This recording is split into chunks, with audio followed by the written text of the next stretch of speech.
মানিকগঞ্জে আওয়ামী লীগের ডাকা লকডাউনের বিরুদ্ধে বিক্ষোভ ও অবস্থান কর্মসূচি পালন করছে জামায়াত ইসলামী সহ সমমনা ৮টি রাজনৈতিক দল। বিস্তারিত থাকছে আল আমিন রাহেলের প্রতিবেদনে।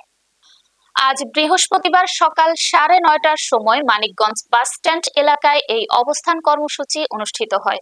এ সময় বাংলাদেশ জামায়াত ইসলামী মানিকগঞ্জ জেলা শাখার আমির মাওলানা কামরুল ইসলাম, সদর উপজেলা আমির ফজলুল হক, ইসলামী আন্দোলন বাংলাদেশ, খেলাফত মজলিস সহ ৮টি রাজনৈতিক দলের নেতাকর্মীরা উপস্থিত ছিলেন। বক্তারা বলেন, আওয়ামী লীগের ঘোষিত লকডাউন জনগণ প্রত্যাখ্যান করেছে না।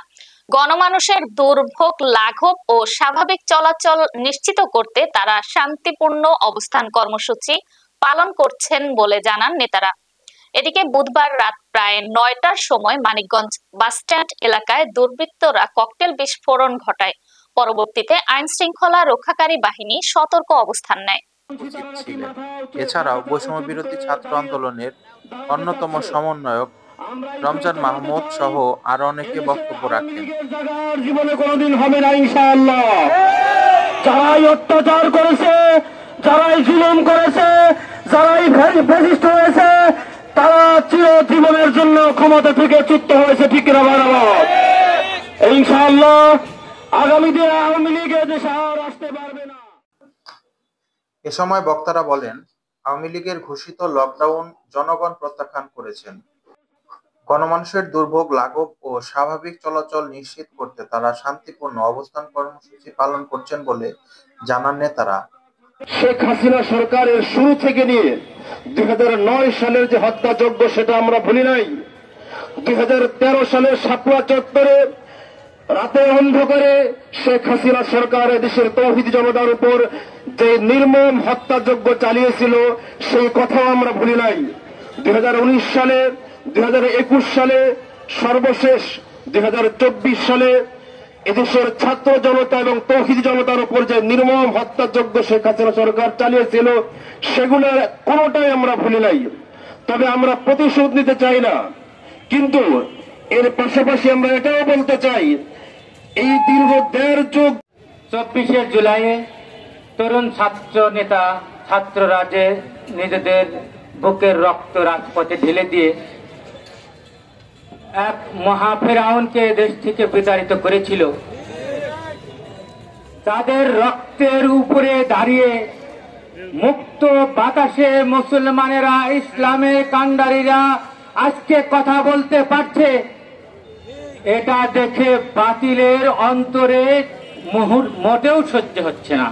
আলহামদুলিল্লাহ রাব্বিল আলামিন, আসসালাতু ওয়াসসালামু আলা সাইয়্যিদিল মুরসালিন ওয়া আলা আলিহি আসহাবিহি আজমাইন। সম্মানিত আজকের এই অনুষ্ঠানের সম্মানিত প্রধান মেহমান, সভাপতি এবং ৮ জলক্ষেত্রের সম্মানিত থানা এবং জেলা উপজেলার সর্বপর্যায়ের নেতৃবৃন্দ, সামনে আছেন সাংবাদিক বন্ধুরা এবং অন্যান্য ভাইয়েরা, আসসালামু আলাইকুম রহমতুল্লাহ। সম্মানিত ভাইয়েরা, আমরা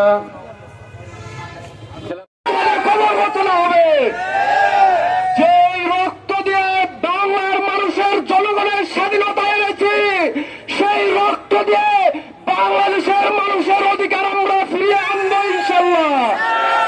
আমাদের জীবন থাকলে বাংলাদেশে এই মানিকগঞ্জ জেলায় কোন নাশকতার নামে রাজনৈতিকের অপব্যবহার করে আওয়ামী লীগ স্বৈরাচারকে মাথা উঁচা করে এই জমিনে থাকতে আমরা দেব না ইনশাল্লাহ।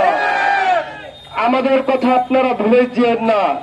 যেভাবে এই মানিকগঞ্জ জেলার আওয়ামী লীগ সন্ত্রাসরা, ছাত্রলীগ, যুবলীগ সন্ত্রাস নামের ক্যাডার রাজনীতিবিদরা আমাদেরকে হয়রানি করেছেন, আমাদেরকে আপনারা দিন রাত একাকার করে খুঁজে মারার জন্য প্ল্যানিং প্রোগ্রাম করেছিলেন। আমাদের ঘাম ঝরেছে, রক্ত ঝরেছে, সেই রক্তের আমরা কি ভুলে গিয়েছি? সেই ঘাম কি আমরা ভুলে গিয়েছি? প্রত্যেকটা রক্তের ফুটার জবাব এই খুনি হাসিনা এবং তার দোসরের উপযুক্ত ভাবে যে পর্যন্ত আমরা না পাবো, সে পর্যন্ত আমাদের আন্দোলন চলবে ইনশাল্লাহ, চলবে। আগামী নির্বাচনের আগে জুলাই আগস্টের যোদ্ধাদের জুলাই সনদ আইনি ভিত্তিতে আনতে হবে এবং নির্বাচনের আগে গণভোটও সেই অধিকার ফিরিয়ে আনতে হবে। এছাড়া এই বাংলার জমিনে কোন নির্বাচন আমরা করতে দেব না ইনশাআল্লাহ। এবারে আমি আমার বক্তব্য শেষ করছি। নাসরুল মিনাল্লাহ।